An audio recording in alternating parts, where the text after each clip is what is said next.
Behold, a cold open. Joe, you'll recall I've often spoken of how my kitty cat Lucy every night will get between my legs and snuggle in and sleep in the bed with me. There's no downsides to that companionship, right? Like she's not yelling constantly, such as right now. Yeah. We had to give her dinner early on account of we couldn't record on account of she was going and I know some people out there are gonna be like, oh, I like to hear the cat meowing. Not like this, you fucking don't. Anywho, no, it truly there is no downside. It's my favorite thing. It's like the thing that makes us not like yell at her for being annoying. It's like, well, she's so snuggly, so it's okay to be annoying. Anyway, the point being, we got a new couch recently because our old couch was over a decade old and sucked, and it was making my back worse every day. So we got a new couch. It's a great thing, and on the new couch we put this big fluffy blanket that Lucy fucking loves, and she's addicted to this piece of shit. This blanket's her favorite, and she's been sitting on it constantly. She's addicted to it. Usually she rotates between a number of different Lucy spots throughout the day. These days she's on that shit morning, noon, and night. She can't get enough of it. Anyway, one night I was doing my dude time, and Lucy got off her special blanket and got on my lap because that's how it goes with dude time. She still does that. Now, one funny thing about Lucy is that generally when I'm ready to go to bed during dude time, she's like so hard asleep in my lap that it's not like the cat nap where like you jiggle them a little bit and they're right up. Like I will sometimes be like standing all the way up before she notices that something's wrong. So she'll like wake up as she's falling and be like, what the fuck? Like I'll try to like pick her up and she's just like limp. It's very funny. Anyway, so I get up. I'm going to go to bed. Before I go to bed, I'm going to do a few back extensions to keep me limber, because I just got up from the couch. And it's a better couch than the old one, but, any sitting, you got to get limber afterwards. You get it. I don't use couches. I just lay on the floor and moan. That works perfectly. Okay, that's fair. You also don't watch TV, so you have no need to sit on a couch. Yeah, I don't really get the point of it. Well, whatever. Imagine you did. I'm stretching, and as I'm stretching, I notice that Lucy, she does like the fool's trick. She gets too greedy. She flies too close to the sun, which is instead of just sitting there and waiting for me to go to bed like she always does, she like gets on her special blanket on the other side of the couch and like curls up, and I'm like, huh. And I finish my stretches. I'm about to go like brush my teeth, and I sort of like poke her a little bit, like, hey Lucy, it's bedtime. Dude, she's fucking dead asleep again. Sawing logs. Can't wake her up for love nor money without like shaking her like the bus ad that says "Don't shake your baby." Remember that bus ad that said "Don't shake your baby"? That kicked ass. The bus ad I see the most and think about the most is the Seinfeld one that has been unchanged for 30 years. That's an exterior bus ad. The "Don't shake your baby" is interior. It makes shaking your baby look so goddamn cool is the problem. I guess it's smarter to put it inside the bus because you could be in the bus with the baby thinking about shaking it. Yeah, don't do it though. Anyway, so I'm like, whatever, she'll figure it out. I go to brush my teeth. I get into bed. I'm cozy. I get sleepy. Time to sleep. There's no Lucy. I say, Lucy, no Lucy. This is unusual. This has never happened. She always sleeps on my lap. The only other way that it's ever been is she sleeps draped over one of my legs instead of in my lap. She's never not there. So like I'm trying to like drift into snooze land, but I'm keep getting pulled back because I realize like, but where's Lucy? I get to the point where I'm like, this is going to be on my fucking mind. I'm going to be worrying over this. I need to get up and check. So I get up, get out of bed. It's pitch dark in the house. I go over to the couch, and I'm like, Lucy, bedtime. And I, like, shake her again. I poke at her. I try to, like, get a hand underneath and, like, lift her up so that she notices. No, dude, she's fucking honk shoe, like, deep REM sleep. She will not wake up. And I'm like, all right, well, let's see how this goes. And I go to bed.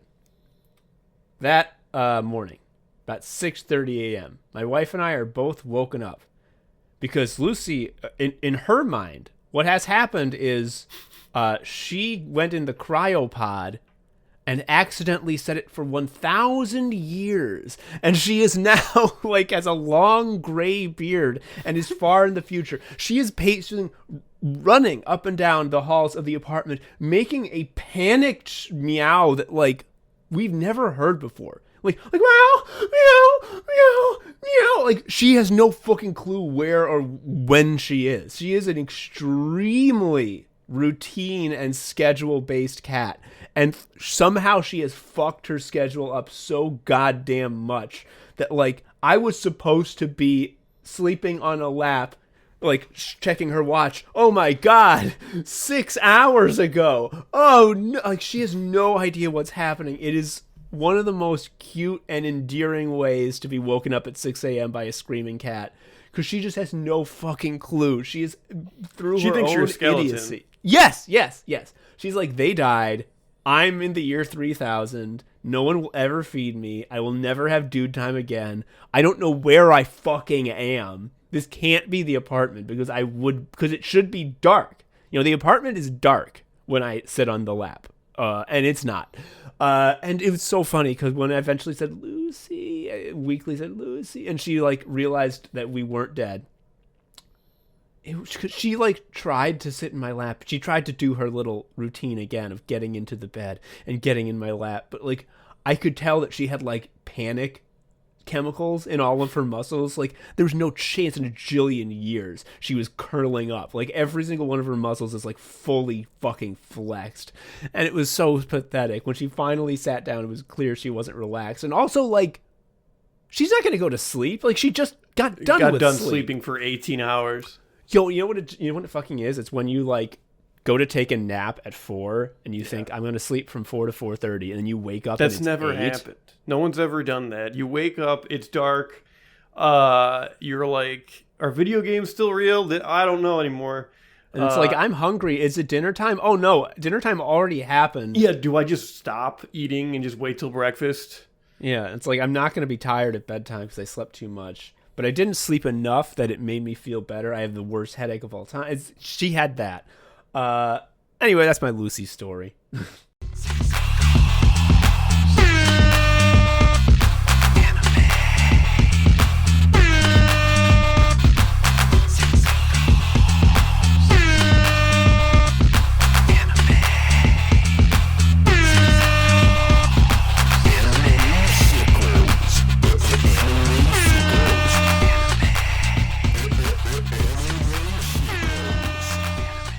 Hello, everybody. Welcome to Anime Sickos. It's the podcast for geniuses and the only podcast where we talk about the 4 pillars of modern misery: anime, gaming, posting, and jobs. I'm Tom, an anime sicko. I am Joe, an anime sicko. So let's do a quick check-in on the state of our bodies and minds. I bet they're both doing great. How are you?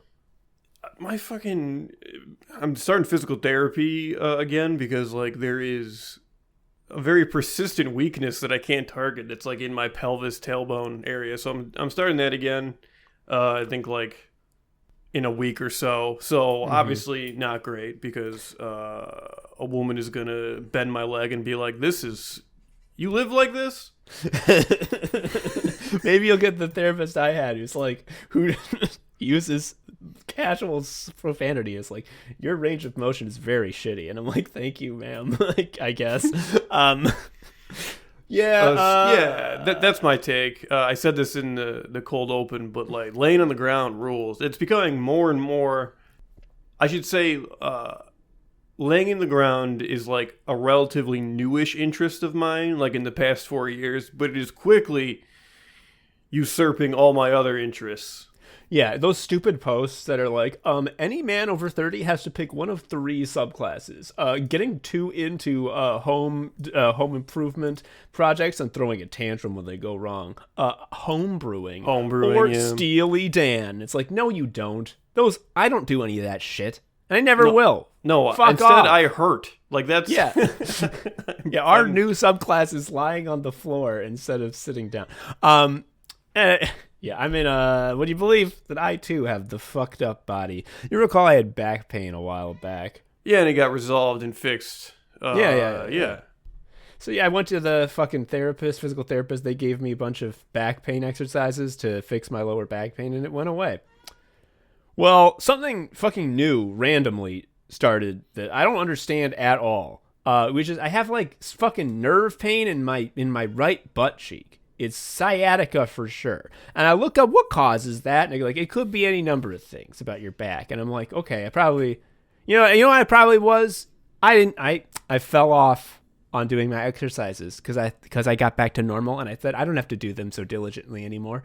I better do them diligently. And also, if I go back to the physical therapist, the first thing they're going to say is, have you been doing your exercises diligently? And if I say no, they're going to be like, you fucking you bitch, you fool. And I don't want to have that happen. So I'm like, I got to do my exercises diligently, and it'll probably fix the problem. Folks, no, not at all. The thing about this stupid nerve pain in my ass cheek is that it happens at random.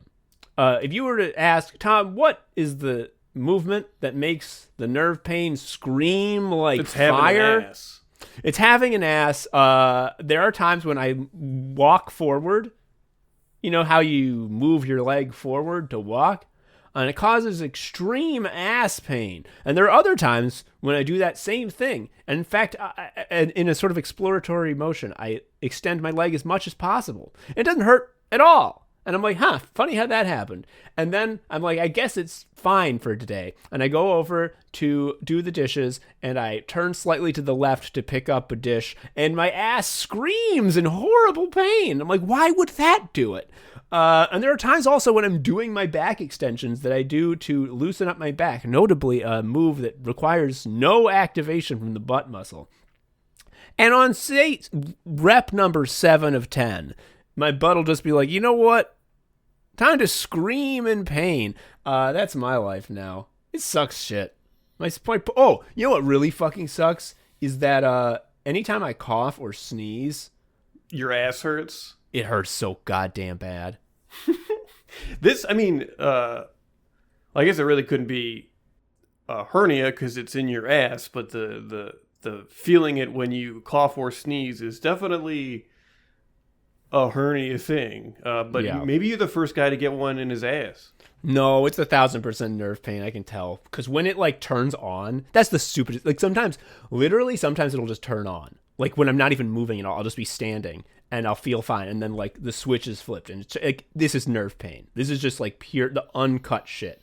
It's like coming from like a fucking ding, like a pin, like the head of a needle, just like right in the fucking middle of the butt, decides to light on fire. I'm like, that's the nerve that goes down my leg, all right. I just don't know how to make it be better. And the thing is, I emailed the physical therapist being like, hello, can I please come back? My ass hurts. Can I do extra credit? And they said, no, you got to get a new referral from your PCP. The old one doesn't count anymore. I'm like, fuck. Anywho, Joe, you talked about watching Barry in Mexico last episode. Yeah, I did the traditional Mexican pastime of binging an HBO series with my bud. It's big down there as it is here. Yeah, a show that I recommended you watch a jillion times. I thought you were talking about the Obama documentary. Like, I was like, why will you not shut up about this movie that's about Obama in 1981? I don't want to watch that. It's because, Joe, he's such a transcendently inspirational figure. He really is an American success story that even a young boy from Hawaii could one day grow up to murder American global citizens. Wedding. Yeah. Okay, so yeah, we did that little gag, and it's very funny that on your Mexican vacation, it's like, we're gonna stay inside and watch Barry all day. Hey, it was the one day the weather sucked. I mean, like, no one was out. Like, at the whole resort, it was like the indoor day at summer camp. But we decided, having discussed how much Barry whips ass after that episode, that we're gonna do a Barry episode. Remember how you used to talk about TV shows on this show? Yeah. And Barry is good to get us into the swing of it because this shit is on HBO and it's 30 minutes an episode. It's okay, folks. Has anyone ever done this before? Like, I cannot tell you enough how clutch this is in like supercharging the quality of the show. No one talks about it but us. Yeah, it feels a little like how the 11-minute time slot on Adult Swim like juices some stuff. It's like the same thing. Yeah, like Eagle Heart, like because it's 11 minutes, they cannot let like more than 20 seconds go between insane gags. So like you're just getting like fucking inundated with insane gags. It's like the No Face in a Spirited Away getting hit by all the waves and it can never recover from the initial wave. It's just getting pushed farther and further back. Barry is a prestige TV show, and all that entails, Western anime. It's one of the best prestige TV shows, but unlike prestige TV, it's fucking episodes are fucking half hour long. It's a half hour, not 22 minutes, not an hour. 30 minutes. Because like the thing with an hour long HBO show is that they inevitably will do. I don't even think Barry did this. Wasn't there one episode that was longer? No, there wasn't. No, dude, I was paying attention to this. I'm like, surely the episode with the martial arts guy, surely that one's long because that's like one of the centerpiece episodes. No, half an hour, dude. They're all half an hour. And also, here's the thing that blows my mind. Not only are they half an hour long, there's only 8 episodes this season. I had to rewatch the fucking series for this episode because I couldn't remember all the specifics of what happened in season 1 and 2 because it's been a long time since I watched them. And I'm like, rewatching 3 whole seasons of a TV show, that's going to take a while. Took like a week, dude. And I wasn't even trying. I would like watch one episode during lunch and I'd watch another one in the evening. And I flew through it and was done in like a handful of days. This is so like, I don't even care. Like the fucking content of the show could be static for all I care. The fact that they're half an hour. The fact that there's an HBO show that's a half hour is insane. Just like all the pacing's perfect as a result. Like it moves. Yes. Yeah, like so many of these fucking hour-long dramas, it's like, it feels like they're only an hour long because, like, they heard they're supposed to be. This shit ain't an hour long, and it's so beautiful. There's no fat. On a whim, I decided I was going to watch, I don't even remember the show. It was a German Netflix show that was, like, Dark. basically kind of like, what? It's probably Dark. Is that, like, Stranger Things but German? Yeah, it's time travel German sci-fi. Also, I don't think there are any fucking German shows other than Dark that normal person would watch. All of this is to say, in the beginning, it has to set up the thing that every HBO show has to do, which is show everyone's fucked up. Yeah. And it just took too long. Like, I mean, there was just like a lot of like, oh, this person is cheating on this person, and this person is in a weird power dynamic with like the principal or whatever, and it's just like too much. Barry is one guy. We got a murder guy who Barry, who wants to be an actor because he was sent to murder an actor, and then he walks into the acting class and he's like, "Oh hell yeah, yeah, this might be nice." I mean, him wanting to be an actor is like, as I say, the pitch to sell the show. Like, he wants to be an actor because he has no soul, and he's an empty shell. I believe you once described the way Bill Hader plays Barry as like he's like a big urn. Yeah. And he just kind of like becomes whatever people are putting into him. Yeah, and the thing that gets put into him is, Barry, you have a new job to murder. Yeah, and the seeing the acting classes the first time, he's like, oh, I guess I could be a different kind of guy. Let us establish just sort of the general thrust of the show, and then I'm looking at our Cascade here, and it is just like dick riding for every performance, and it deserves it, to be clear. Yeah. So this stars Bill Hader, who, to me, and I think to you as well, was sort of like a whatever guy, by which I mean, like, I thought he was funny and super bad and, various digital shorts and stuff, but like, Like, he's like a solid ensemble guy was my take. Like, I wasn't following his career, but like, he strikes me as the kind of guy who, like, if you stick him in a writer's room, it'll always be better than it was before he got there. If you put him in a sketch troupe, it'll always be better than before he got there. But I wouldn't say that I would like go see the new Bill Hader movie on account of how much I like him, or like, oh, there's a new Bill Hader show, I gotta check it out. Like he's just like one of those comedy lifers. He's a comedy lifer. Yeah. In this, he does everything. I like, he is the main character, the murderer Barry, the assassin Barry. He's the director. He's the writer. Well, there's a writing. He's the showrunner. I think was a more accurate thing. Yeah, the king of the writers. Yeah, so he like tells them what to do, and he can make them be a human chair for him. Yes, I've never been a showrunner, but I understand that the main thing is human chairs. Yeah. He's like so fucking good. No, he's like an absolute really star. Yeah. This is like one of those like everything. I want to say performances because like him acting is not even like all of the work, right? It's, you know what it is. It's like we both like. Oh, Bill Hader. He's like one of those solid comedy guys who you always want in the back room, laying the bricks. And then we watch Barry, and it's like, oh, I misunderstood. You're actually a genius. You're actually one of the greatest artists in the world. Why have you not been used better until now? Why did it take? I mean, not to say he's not done enough, but it was just like, this is such a standout artistic achievement.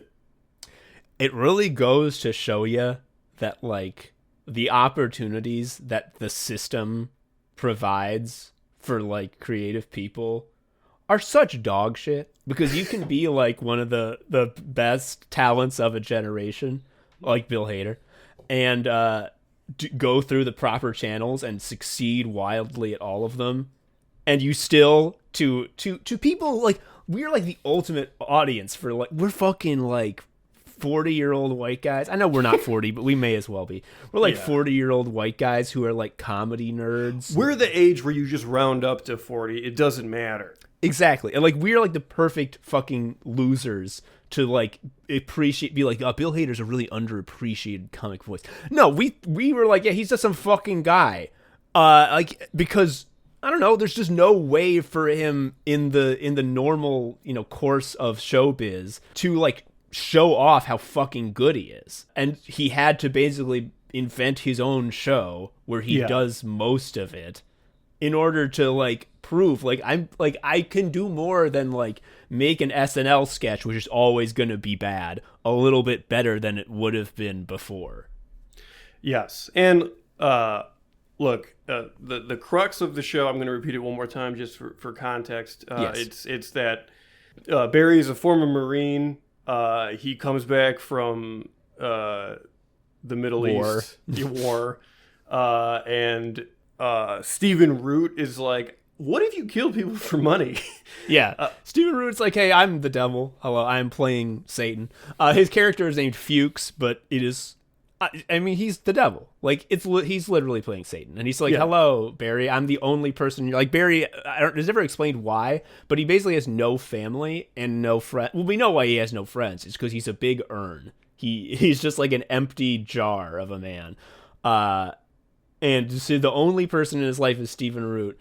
And he's like, hey, Barry, I hear that you finally found something you're good at while you were at war, murder. Which is like the Dexter dad speech, but like without the conceit that like this is for a greater good. Yeah, no, it's not for a greater good. It's like, for me personally, the devil would love to take half of the money from any future killings you do. Yeah. So can we make that? And I deserve that half because I'm going to find the work. Yeah. Okay. I know that I'm looking at our test case, and it really is every single main actor owns. And it's true. I mean, the cat, as much as this show owns in like Bill Hader's writing and show running and acting and directing, he really is a fantastic director. Some of the season 3 episodes get so fucking ambitious. You can't believe this is a half-hour TV show. But the real coup in like making this a great show is the casting, because like it's a fucking home run every time. Stephen Root, dude, he's so shifty. He's such a little piece of fuck. He's the devil, but he has no leverage. Like, he's never been in control. This is a very weak version of the devil, which is like still evil, but just more annoying. And like there's like a flailing before the evil happens, which is very fun. There is flailing. Yes. You like in a worse show, this would be like a mastermind type of guy. In Barry, he's a dumb guy. A man from Ohio is essentially all he is. Yeah, the only thing making him the devil, that he's not that he has a silver tongue or a mind for tricks. It's just that he's really evil. And he'll do whatever it takes. Like, at no point in the show is he in control. Is he in a position where, like, he has power and he's cool. He's always so many scrabbling. Times where the situation is he's being held by someone deciding if he should kill them. There's like, I want a supercut of all the times people are like, "Yeah, you definitely gotta kill Fuchs." Like, he's such a bummer. We gotta kill that.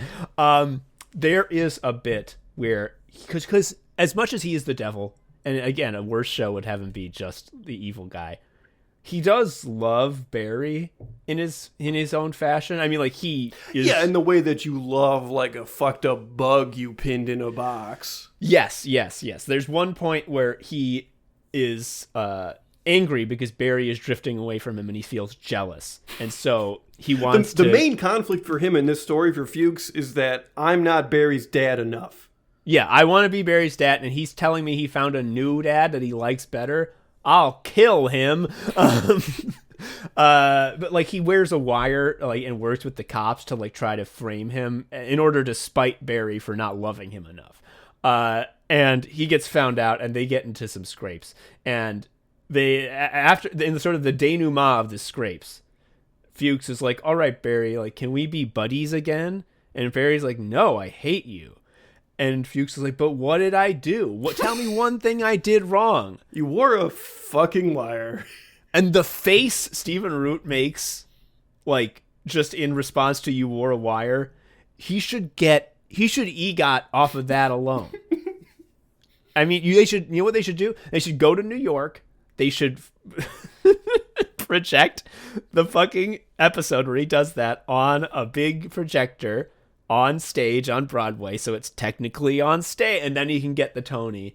And then he got he's so fucking good. He's so I love. You know, it was a very a scary thought that I had that wasn't true. For some reason, when I started watching Barry, I thought Stephen Root had died. So I was like, this sucks, because like, he's not going to be in the newest season. I don't know why I thought that. I just thought, like, maybe I saw a show that was that fun. I just assumed that some life had to be snuffed out. No, he's alive. He's going to be. And thank God. And I mean, to be clear, I discovered this pretty quickly. It's not like I got through 3 seasons of this thing, and I was like, I can't believe he's dead for real. You know, here's a great Fuchs scene that's not too spoilery. Are we going to get into the spoilers? We can discuss that later. But there's a bit where there's like a bunch of factions of the criminal underworld of LA, and they're all like, it's a bubbling powder keg where violence is about to erupt and everyone is angry at each other. It's about to be a big ass war between the gangs. And Fuchs come out of this building where they're all gathered on the outside, and he starts to give a big like, well, it's like about to have violence. I don't know. I don't think we're so different. I think like, he's trying to do a criminal mastermind, like pulling the strings speech, and he gets like a minute into it, and then we cut to like where all the gangsters are, and they can't hear him because he's too far away. Oh, it's so, and this is the thing. It's like, there's plenty of like, ooh, dark and heavy prestige shows. We need to be very clear about this. When this show is funny, it is funny in like an S-rank way. Yes. A lot of people will be like, you know, you wouldn't think it, but Breaking Bad is actually kind of a dark comedy. Sure, no, Breaking Bad has never told a joke compared to this. Yeah. Like, Breaking Bad has an undercurrent of dark comedy. Barry has an overcurrent of dark comedy, and it's so much better for it. There's like a D plot where there's like a mom and son that are like gonna kill Barry for killing someone, like they're the husband and dad, and then like how that ends is they get the gun and the mom accidentally shoots the kid in the stomach in the car. Yeah, they're too nervous, so she's and then that's the end of that. There's another D plot where the acting class is doing a big show where they're all putting on little one-man shows about like the important events from their lives that defined who they were. And there's this one British girl in the class, and her like honest personal story that like defines who she is one time I was in my house in the council and I saw a horse out of the window. And everyone's always like, huh? And she's like, like there's no horses where I lived.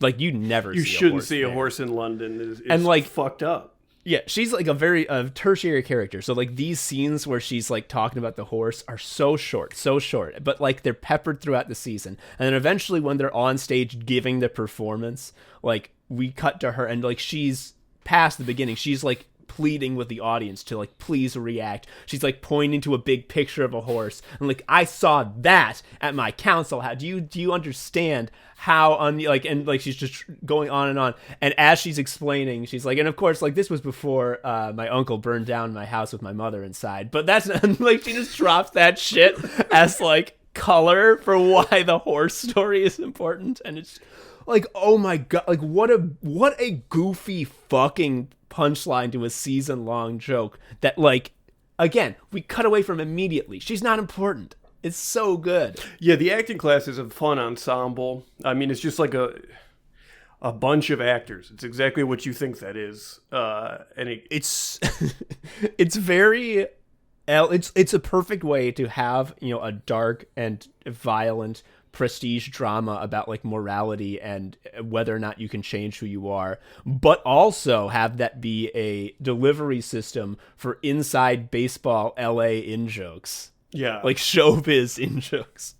My favorite joke, I think, of the whole show is the head of the Chechen mob is on like an LA bus tour because they had to get everyone out because there was like something dangerous was about to happen. Yeah. And someone points out like Jimmy Kimmel's house. And no, it's Jimmy Kimmel's. They see him. He's walking along the road. Is that why? Yeah, and he just says, "Man show has not aged well." Which is just like so fucking good. Also, this is an underrated gag that they do mention this briefly, but like it just gets funnier the more you think on it. Is that the acting class is stage acting? Like it is explicitly a stage acting class, and all that they read and perform is clips from movies because it's LA. Yeah, because it's the movie place. Yes. It's so good. Oh my god. You know. Okay, so who teaches this fucking acting class and also has a stand-up performance? The Fonz. Notably, Henry Winkler, who crushes it. I cannot emphasize enough how much he crushes it. Henry Winkler is one of those special types of performers where he has like a typecast role so iconic. Like I've watched like 0 seconds of Happy Days, but like I know I just get the Fonz, and I'm like, that's one of the best characters ever, and he's cool.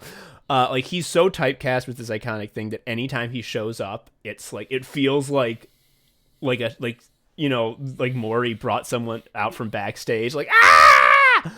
So they're just seeing him feels like exciting because like it's the fucking Fonz, but then also on top of that, he's like extremely good. So he's like he gets the role on merit, but then also it's the Fonz. I love he's the acting class teacher. He's Gene Cousineau.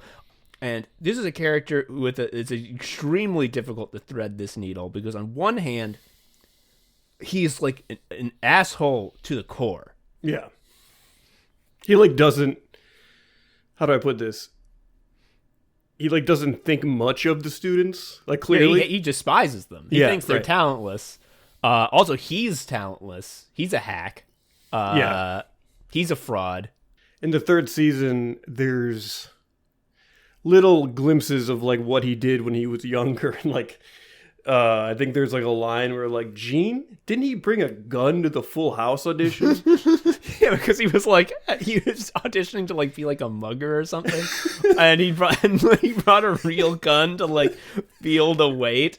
And yeah, like he's a selfish narcissist who was running a fraudulent class that could never actually teach anyone how to act, and he doesn't really think that any of his students have any ability, and he's rude to everyone except himself. And the reason this is difficult needle to thread as an actor is because all that shit's true, but also he's like the best person in the show. Like he has a good heart, and he really does care and have empathy and love for other people. He is the only person that has anything like a positive development in their trajectory. Basically, without... In the third season, there's a lot more of Gene trying to righting his wrongs, both in his life and his career. No one else, like, gets better or tries to. And also, when he does it, it's like... It's in a real way. Like, he gets called out by one of the people he wronged extremely badly. I don't believe that this is a real apology. I don't think that you actually care. I think that you feel bad about yourself and are trying to make everyone say, oh, you're still good, you're good, you're good. And, like, without getting too much into it, because we'd be boring to get into the specifics, like, he's not doing that, and he, like, does the work. And it's like, wow, I would not think that he would do that. But at the same time, when you see the performance, it's like, no, I believe it. No, it's true. He would do this. He's so good. Oh, shit. Actually, I just want to talk about this because this is when this shit happened. It was the funniest thing ever. And I'm like, Barry's one of the all-time shows. So obviously he's an actor, so he's an agent, but he's a hack who everyone in the town hates. So we never see his agent because why would his agent even be around? And in season 3, something happens that makes him be in demand again. Not in demand, but like a possibly employable above actor. Zero again. demand. And so his agent shows up, and dude, it's fucking Cy Abelman. He's so good. I forgot that in A Serious Man, the way he's introduced in the window of the door. Like when he pulls up the blind, he's just like there. Cy Abelman. I mean, he's basically just Cy Abelman again. Yeah, that. I mean, talk about a typecast actor with a role so iconic that every time they show up, you go Cy Abelman. I don't even know what that guy's name really is. It's Cy Abelman. His name is Cy Abelman. Yeah. Oh, when he showed up, I like about hooted my ass off. And then he goes on to like have a 2-minute scene where he just lists all of the things casting directors have called Gene, like a shithead, a shit fuck, a fuckhead, a fuck shit, a fuck fuck. It's like they called him a fuck fuck. Yeah. Henry Winkler, great performance. Killer shit. There's one bit, oh, it's so funny because like he like despite the fact that his class is a stupid fraud and he's not actually teaching anyone how to act, like he really like it's when he is like saying his acting platitudes to Barry about like find what like you really feel, like really like plumb your emotions and like be honest with yourself. What do you want, Barry? Like it's the first time anyone's ever asked him anything like this, so like he really takes it to heart and loves him for being like his friend and caring. And like, for the record, the thing that Barry does to get into the acting class is just explain when he killed someone, and Gene thinks it's like from a movie. So yes, he's like, "Damn, that was actually a pretty good monologue. You can join. You got something." But there's one bit where like again they're trying to do their one-man shows about like the important defining stories in your life, and Barry's is really shitty because he doesn't want to tell the real stories, which is of him killing, and Kusino was like, you got it. Like, there's no judgment here. Tell the truth. You have to tell your truth. You have to tell your truth. And so Barry tells him the story of how when he was at war, one of his good buddies at war got shot and was dying. He didn't die, but he was dying at the time. He got saved, but he's dying on the ground. Barry goes into a rage, and he thinks it's this guy. He thinks he sees the guy who shot his friend. So he rushes into the house where he is and shoots the guy immediately. Just blows him away in front of his family. Turns out he was just some bystander, and everyone, all of his soldier friends were like, fuck, Barry, why'd you do that? And he got discharged for being insane. And then we cut back to Gene and Barry in the studio having discussed this, and Gene is just like, okay, you can't tell that story ever again to anybody. Because you killed someone and got away with it. Like, it's just like, this isn't about art. What are you fucking talking about? Yeah, it's so good. She goes, he says so many times, like, you can say anything. It's all about truth. The most important thing is truth. And then he's just instantly like, oh, you can't say that shit ever. Never tell that. Put that in the vault. Die before you tell someone that. Yes. So he's good. You know who's really good is Anthony Kerrigan, a guy I had never heard of, who plays NoHo Hank, who is a cartoon character. Oh my god. So there's like two main criminal groups for plot purposes. There's the Chechens, which understand that the man show is not aged gracefully. Uh-huh. And there's the Bolivians, which they constantly bring up that they're very short. Yeah. And Anthony, aka NoHo Hank, North Hollywood Hank, works for the Chechens. He's like the second in command. He has no business being a main character in terms of his like significance of the plot, because he's just like the second. He's like the right hand man to the Chechen guy. So he has. Does he have alopecia, or is like he's hairless? He has a very. He looks like Mr. Clean, but he's like flouncy. He's like he's made of rubber, you know, like that the rubber hose animation style that they used to do Cuphead. Like he's like that in real life. Like he's just like so wiggly. He says babies in the funniest way anyone has ever said babies. Yeah. So I looked this up because I noted the way he says babies is the best, and I looked up that scene, and what I forgot, and this is crucial, is that he doesn't call people babies. He says, "Huh, ciao, babies." Ciao, babies. Because he's about to get interrogated by the cops, and he's like, "Oh my god, I've never been interrogated before." He's so funny. It's a little bit of the Poochie problem, where it's like when he's not on screen, where is he? Yes, he should be there. His voice, I don't know where it comes from, because he's an American actor who speaks an unaccented American English in his normal life. But it's like the Eastern European accent plus like a little bit of like flounce, you know? Yeah. I also love like the implication is that like every hardened criminal, when they get transplanted to LA, will become like a flouncy guy who likes smoothies. Because it happens so many times. It made me think of Venture Bros, because it's like all these LA outfits are like the failures of these bigger criminal enterprises. Like they're the scrub league, which of course initially you don't really get that impression, but then when the real people come in, you're like, oh, these guys are goofers. Yes. But anytime someone like new comes in and are like really badass and scary, it only takes a couple of episodes for them to like devolve down to LA's level. Yeah, the Bolivian like commander who comes in, Cristobal. Yes. There's a line where he's like, we're going to go to Buffalo Wild Wings, and the guys are going to try every sauce. He's so good. Fucking Christ. Oh god. You know, okay, so here's the thing about NoHo Hank.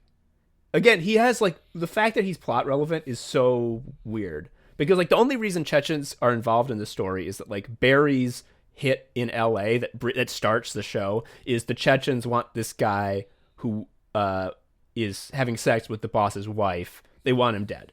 And we want someone outside of the organization to do it. Okay? Makes sense. The guy who's sleeping with the boss's wife is one of the guys in the acting class, and that's how it all gets the ball rolling. And NoHo Hank is just like the guy who shows Barry around before introducing him to the boss. You know, in the Venture Bros, again, I return to this because it's a rich well. You know, at the evil organization, when who are the two guys that we love? Watch and Ward. When Watch and Ward are like showing, I think it's Mrs. Doctor Girlfriend around. Yeah. And like that's very much like the NoHo Hank thing. Like it's like here's the criminal thing, and it's also jokes. Yes. And just like Watch and Ward, like when he's introduced, it's because like we need someone to like show someone around. And oops. Turns out that this throwaway character we wrote and performed is so fucking funny that like we have to make them a main character through sheer force of will.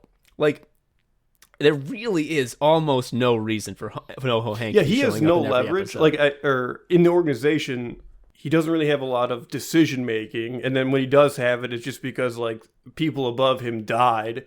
Yes. He's so fucking fun, and like he'll So okay, two things. One, the reason that you got to put him in no matter what is that this quote tweet prompt was going around a while ago, which was, what is a line that isn't funny on paper but is made extremely funny through the delivery?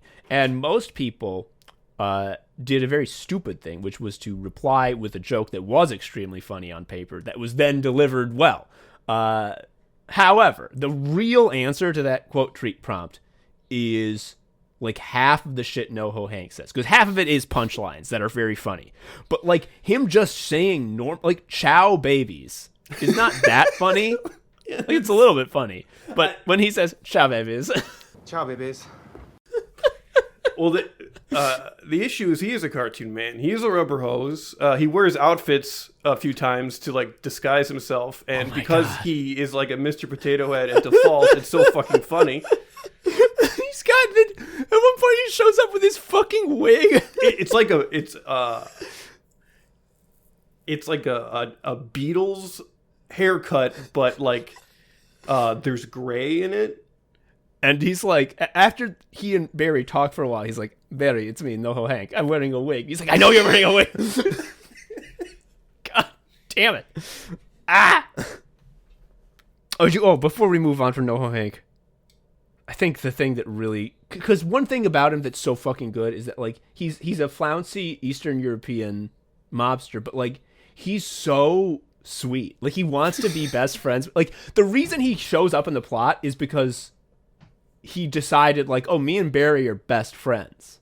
Like that's why he keeps being part of it. Like eventually the plot like sort of rolls on, and you know, he's in it because he's entrenched. But like the reason he stuck around is because like Barry's my buddy.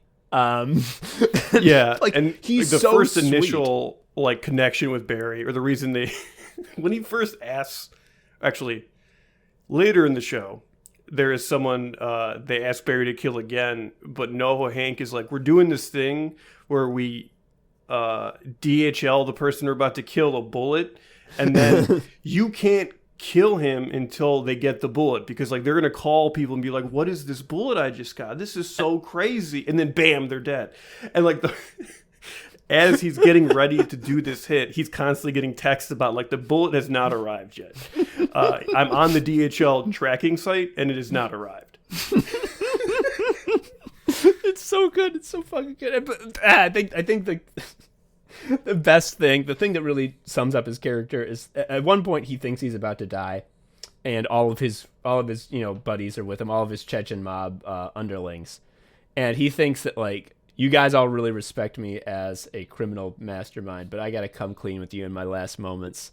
I'm actually a really sweet guy. I actually hate being mean. Honestly, I think I probably should be managing a hotel or something instead of this. And it's just like, fuck. Like I want to go to a bed and breakfast managed by NoHo Hank so bad. Like I would pay so much money for that. I mean, that is essentially the character. He is a bed and breakfast proprietor that, for whatever reason, is now with the Chechen mob. Oh, he's so good. Okay, Joe. We got Sarah Goldberg too. The final main character. She also fucking whips ass, and incredibly so, because this is all the other roles. You know, Barry, Kusino, Fuchs, and NoHo Hank are like silly in different ways, but like they're all sort of like exaggerated, goofy guys who like are kind of a really they're all plum roles that anyone would love to get. Sally is a role that could be if it wasn't pulled off correctly, a really thankless role, because her role is that she's the normal guy. Yeah. Luckily, she gets to drink the madness potion in season 3, so she does get to get nutty with it. But initially, she's like, I don't know, grounded in the sense that like, I'm an actor in LA. I know exactly what that means. And she's like the not traditional. She is like the stereotypical story. She's from Joplin, Missouri. She came here to be an actor, all that sort of things. Yeah, and her sort of like thing at the beginning of the show is that like of everyone in the acting class, she is the only one who legitimately does have any talent. So like that is what makes her a main character at first, because like everyone else is sort of like a gag character who exists to, you know, get 2 or 3 lines every episode where they say a showbiz in joke. Ha ha, Yeah. can you believe how goofy this is? And Sally is like the normal person. Like she's like a real actress who could make it. Like it's not likely, but she could make it. Oh, maybe. She's very useful to show contrast with Barry, because like her the first time they do a scene together, she's Macbeth and he's the guy that comes in and says one thing, and like everyone is like, he's gonna fuck it up, he doesn't have it in him. Oh, and her like big sort of conflict in the beginning, at least, is very much that like she buys into the same sort of acting platitudes that Barry and Cousineau are that Cousineau is saying that Barry is responding to so well, where it's all about honesty and truth, and like, and that's how you get into a good place. And her sort of conflict is that she wants to tell this inspirational story of how she was abused by her ex-husband, who she married right out of high school, and she like found the strength within her to stand out to him and refuse to be treated that way and storm out. And of course, it is later revealed she didn't fucking do that. She never stood up to him. She just ran away while he was asleep. And when he shows back up again, she immediately becomes deferential to him once again, as though there was never any difference.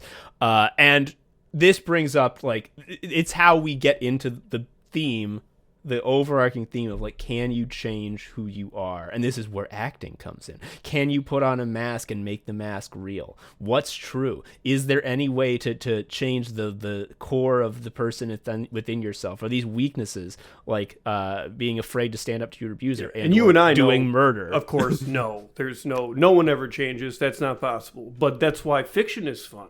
Yeah. It entertains the idea that it could happen. It's so funny how, like, the whole arc of Barry is that, like, he desperately does not want to kill. Like, he hates it. And he hates Fuchs for making him kill. He wants anything but that. And he loves Cousineau and makes him his new dad because he's finally giving him some purpose in his life that isn't murdering. However, he murders constantly. He has so many opportunities to stop, and he never takes it. There's, like, the running gag that he's like, this is all over starting now. And starting now gets said, like, 6 times. Yeah. So one thing TV has done since time immemorial, and I think Prestige TV does this especially, is to drop, like, a heavy season finale. That's like, oh shit, this changes the stakes of the entire show. And then the first episode of the following season, they like walk it back halfway. You know, they lower the stakes again. Yeah, I go to when fucking Captain Picard got turned into a Borg, and it's like, oh my god, this changes everything. We'll never be able to go back to the way it was. And then the next fucking episode, he gets cured of Borg, and he's normal again. Or like, at the very best, you'll get like, the next season starts with a mini arc that deals with the consequences of whatever the big hammer drop was, and then we're back to normal. Ends up just being like, this is a prelude to a little mini arc right away. That's all it is. It will be resolved. Mm-hmm. Like, I remember when the season 2 finale of Venture Brothers, when the Monarch and Dr. Girlfriend got married and they're in their sex cocoon, and she's like, Monarch, I have a secret. I have to tell you. You've been rehearsing this, and then it cuts to outside, and all you hear is Monarch going, what? And then, like, being the Venture Brothers, there's like 3 years until season 3, so everyone's like, what is that going to be? What is that? It's going to be a huge twist. And no, the twist was that we reveal in season 3 is that, like, we're going to have to do a guild trial to get our marriage approved. Yeah. And then they do that in the first episode, and it's never talked about again. And I'm like, oh. Huh. Barry doesn't do that shit. Every time something high stakes happens at the end of a season, the full weight of it carries through, and the show is different permanently every time. Yes. So one thing that people often say, and I don't understand this at all, but this is a common thing that I hear from people who pick up Barry is that they're not really feeling season 1. Like, it's okay, but I don't know. Like, what's this? Like, what's it all about, actually? Like, what's the point? A random episode in season 1 was enough for Mike and I to marathon it. Yeah. Hence, I don't fucking get it. Like, if I had to guess what they meant when they said this, it does kind of feel like plot-wise it's unclear what the real driving force is in season 1, because, like, you know, the Chechen mob hit is like whatever. It's like, okay, that's just one hit. Is that going to be everything? Like, why is the Chechen mob staying around? Like, is this acting class is full of cartoon characters? Is this going to be like a screwball comedy? Is that what it's going to be about? I don't know. What about this? It's like, are the police going to get Barry? It doesn't seem like they would. Like, why are we spending so much time with the police? I don't understand. Again, I don't agree with these takes, but this is a take someone could have about season 1. At the end of season 1, at the very finale, the last thing that happens is such a jaw-dropping, fucking out-of-nowhere plot development that, not like, the reason people get hooked by it and become Barry lifers is because you're like, oh, this is what the show is about. And it's true. Like, the rest of the show is about what happened at the end of season 1. And, you know, at the end of season 2, something happens, and the rest of the show is about that. Like, you'll never go back. And to the point where, like, there's only 3 seasons out, and then there's at least a 4th being made. I don't know if it's going to be the last season or what. But, like, I truly have no clue what's going to happen in season 4. And that there's few shows that I can say that I have no clue what it's going to be about. Because, again, the season finale in season 3 is so earth-shaking to the status quo that's like, what? Like, what? It would be funny if they walked it back, though, and we look like assholes.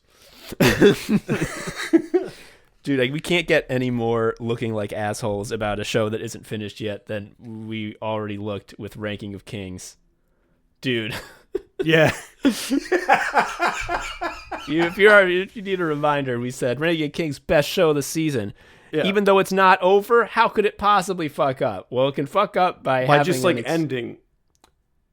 No, dude, it can fuck up by having an extended arc where it talks about how Koreans are a lesser Korean race stuff, than yes. Japanese people. And then also the last thing that happens is a teen child rushes up to a 30-year-old woman, picks her up and says, "I will now marry you." Yeah, because you banged my dad, right?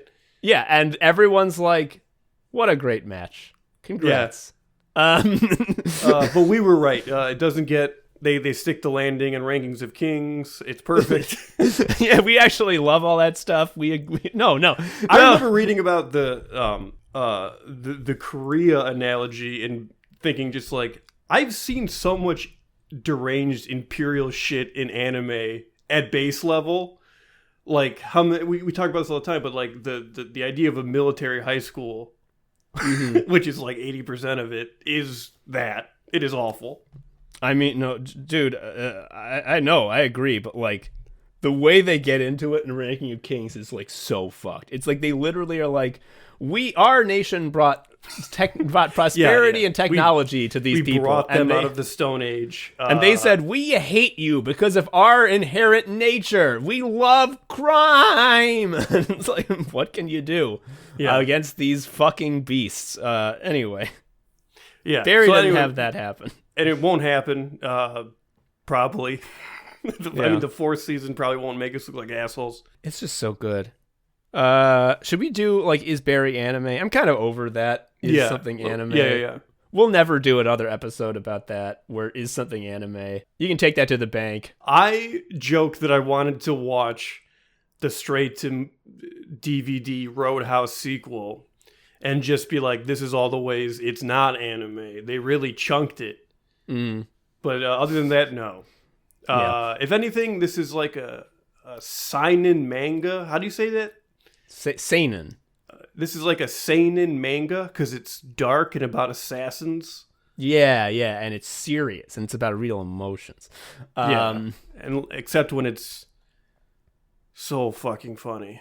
See, okay, this is how you know you're a genius writer, because any motherfucker, well, not any motherfucker, a lot of writers can make like a serious emotional drama where like the stakes are high and people have emotional reactions to the situations they're put in.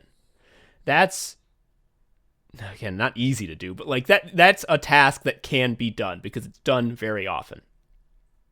It takes a true genius to do that and also, at the same time, be as funny as a straight-on sitcom. Yeah. Because it's like, oh, okay, you can do it both at the same time. I think it makes it funnier because you're playing with like higher stakes. You know what I mean? It's like you have to thread this humor needle amidst all this murder and whatnot. And then when you do it, it's obviously a huge creative achievement. It's, you know what it fucking is? It's like the fucking loudness wars. You heard of that? It's like a music Yeah. So many things are super compressed. There's no dynamics to it. It's always at the same volume. It's always this is at such the a level. 40-year-old thing to be referencing. It really is. I don't even give a shit about it. I listen to these Loudness War albums that they call out as like it's destroyed. I can't fucking tell the difference. But I read an article about it once and I thought it was interesting. But Barry is the one that has the dynamics. It has the loud, it has the quiet, it has the peaks and valleys. And when you are jerked from like the depths of despair and emotional torment to like the funniest, to fucking no home ain't saying ciao babies. Ciao, babies. It's like it feels like you've like gone light speed on a laser trip. It also has this feel. I don't know. This is how I feel when things are both like very intense and also very funny at the same time. The narrative to me feels like the Donkey Kong minecart levels where you're just like, I don't fucking know. Yes. Like what because it's not even about like, oh, what am I going to anticipate plot wise? It's like, what am I going to be feeling? Like, like what tone are they going to hit me with? Yes. Yes. That feeling where you don't know what's going to happen. And that's like I just said, and it's about fun. season 4. It's fun to be surprised. Mm-hmm. And like, talk about a surprise, especially considering Bill Hader, SNL guy, as a director. How good could he be? Very. In season 2 and in season 3, they each have an episode which is just like an extended action sequence that is as good or better than stuff from fucking like movies. And like, funny. That's the thing. This whole I'll just say the details. Okay, he gets told that he has to kill this guy and he has like no details about it. So what he does is he goes into this guy's house and he tries to spare him, right? He's like, he does "Here's what he you're gonna wants to do." be done. Like he's being blackmailed into killing, and he's past it now. I don't kill anymore. Yeah, and he's like, you have to go to Chicago and lay low and pretend like I killed you. And the guy is like, okay, and he just starts like packing a bag, and they're walking around the house, and Barry is just like, wow, you got a lot of medals. What are all these medals for? And then he looks closer and they're for Taekwondo. And then like this is such a dumb fucking intro to the martial arts episode. And like the guy just like packs a bag for a long time. And then when he does kick him, it's so funny because he basically, it's like Gary mods physics away. Like he just gets kicked in the midsection and is kicked out of frame.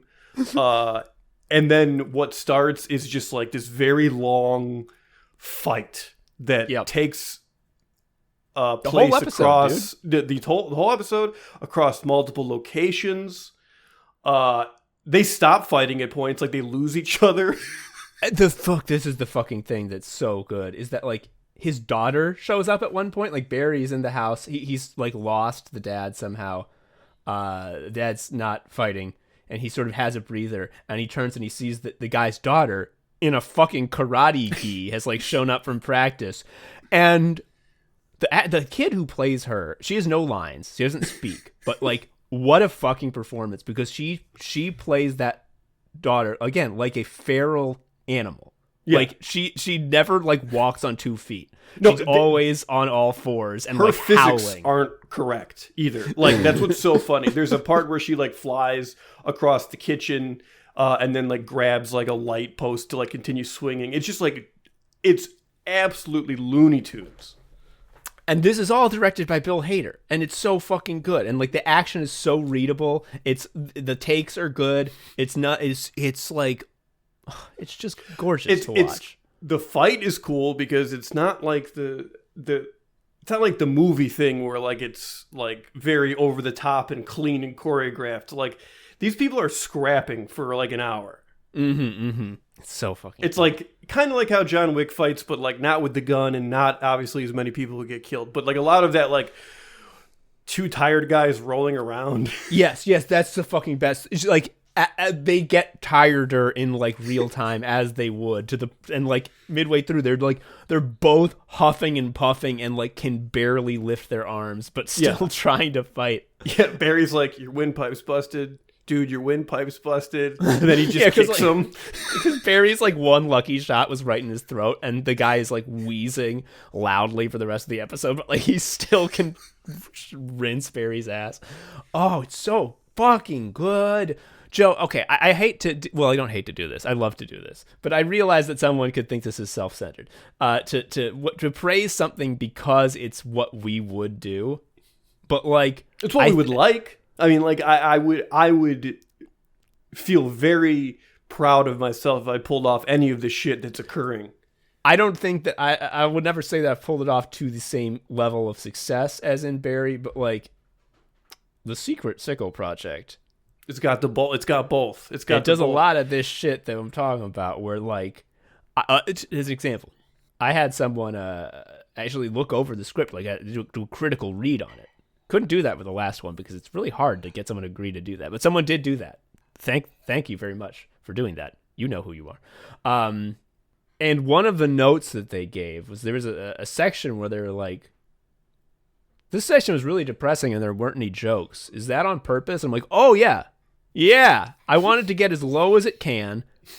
So that when there's a fucking gag, again, you go on a laser trip on light speed. Like the distance you cover emotionally is astonishing. Like I want it to be as long as possible. I want to go back and forth and back and forth. Yeah. That's that good shit. That's what's fun. And that's what Barry's all about, baby. Yeah. Like the sort of like the prose version of this that I think captures this is like, I've tweeted about this, but Cormac McCarthy is like very funny. Like he isn't often doing gags, but when he does fucking jokes, they're so fucking funny. And I think the reason they hit so hard is because you have the Cormac McCarthy prose, which obviously has like 30 Spanish words for a saddle, and then which is like considered as like some of the best literary prose in the game. And then it's like bleak Western dust in like word form directly in your brain. He doesn't use quotation marks. Who the fuck is talking?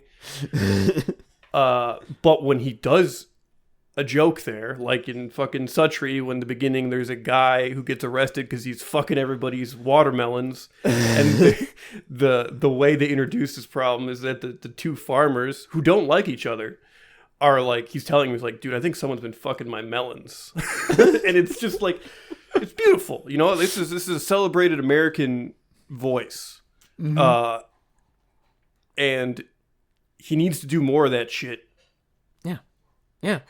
Gags are like Barry has scenes that are very emotionally honest and like real, and like I'm not gonna get into the specifics of how this is so meaningful, but the scene where Barry is in Cousineau's house with his son and grandson, and he's sitting on the couch next to them, and he looks at Mr. Cousineau and says, "I love you, Mr. Cousineau.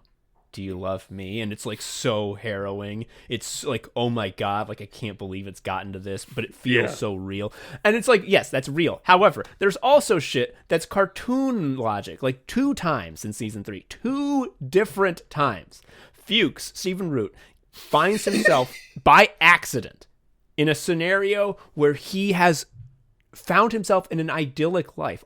He's escaped danger. Yes, he's escaped danger. All the people who want to kill him are gone and will be gone forever. And he actually finds that he really enjoys his day-to-day life in this new scenario. And also, there's a hot babe a third of his age who's like, I would love to marry you, Fuchs. And also, we get along great. Yeah. And both times, he's like, wow, this is incredible. However, I think I gotta kill Barry. And he like runs away, leaving them all behind. It's like, fucking goddamn. When it happens the second time, I'm like, the second time is just like, okay, we're playing with fire here. Yes, yes. Watch Barry. Oh, we didn't say this. This was one of my first points about the show. No offense to Bill Hader, but you got a nerd voice, which makes the fact that he's a murderer so, like, he never sounds cool. He never sounds cool. He always got that nasal Bill Hader voice. He also looks kind of like a weird gangly guy. Like, he doesn't look badass. I never realized how tall his head is. He's kind of got like an Easter Island head. He do. It's great. He's great. I mean, we can't get too much into this because it's one of those things that like you need to see it to understand. But like, our takeaway is that every time it introduces a stakes-changing move, it has thus far honored that in the following opening, which TV doesn't. Yeah, well, I was going to say that his ability to play a blank character, like you'd think like, oh, a blank character, that's easy to do. You just don't do anything. Except no, you do have to do something. Otherwise, it just looks like you're bad at acting. Like you have to be acting really good to portray a character who looks like he isn't thinking or feeling anything, and yet is still compelling. And he does that you described him as he's like an urn, he's like an empty jar, and like you really get that, and it doesn't feel like flat. In general, I thought a similar thing about all the people in the acting class because, like, okay, you're cast to play an actor that sucks in an LA acting class. How do you like? You have There's to many be like flavors of suck that you're aware of as an actor. Like you have to suck, but like in a way that communicates the script, right? Yes. Oh shit! No, here's the best way to put it. When Barry is acting and he's acting badly, you can tell how different it is from when Bill Hader is playing Barry, being a person with no emotions and no feelings. And yeah, because he's trying something and it's not working. It's so good. God damn. We thought this was going to be like half of the episode. We would fill the rest with Cog Talk. We've actually gone over. Barry's so goddamn good. It's really good. I really hope season 4 doesn't make us liars and bullshitters because they go to hell, right? Yeah. We'll see. Also, I mentioned before, like, this show really goes to show how the system does not reward talented people with the opportunity to show off their skills. And what a miracle that Bill Hader was able to manufacture his own perfect container for his incredible talent to really show off the great artist he is. Imagine all the non-white guys who are in the same scenario will never get a show. Well, it sucks, but that doesn't mean Barry is any worse of a show. It's really good still. It is good. Half fucking hour. 24 episodes. So if you watch 2 a day, that's 12 days. It's under 2 weeks. And that's asking an hour from you every day. You can split them up. So good. You know what? I think it should be illegal to have an hour-long show. Yes. Why are they doing that? I kind of feel the same way about movies that are longer than an hour and a half. I feel like, I'm not saying movies they can't be long, but they have to earn it. Yeah. And I'm a stupid baby with a poor attention span, and I decide who earns it. Zodiac earned it. Yeah. Anyway, fuck. I guess that's all the time we have for Anime Sickos. Yeah. Shit. Yeah, I kind of want to watch Barry. I want to watch Barry again. I want to watch it a third time. Actually, Joe, one more gag I want to talk about. You told me about this, like, oh, this gag, and I'm like, I don't remember that gag. And then I got to it on my rewatch. I'm like, oh fuck, what a fucking gag. There's a bit in season 3 where Barry has moved back in with two of his acting class fellow students. One's black, one's white, and they have built a recording studio for their podcast projects and albums. And they are in the booth, and they're recording the black character's comedy album. The white guy is in there doing Foley, because it's like he's like telling a story. It's like, I was walking down the street, and the white guy goes like, step, Yeah. for like the footsteps. And there's at one point where the character runs into Jesse Jackson, and there's just like this awful pause, and the white guy's just like, and he's just like, do Jesse Jackson.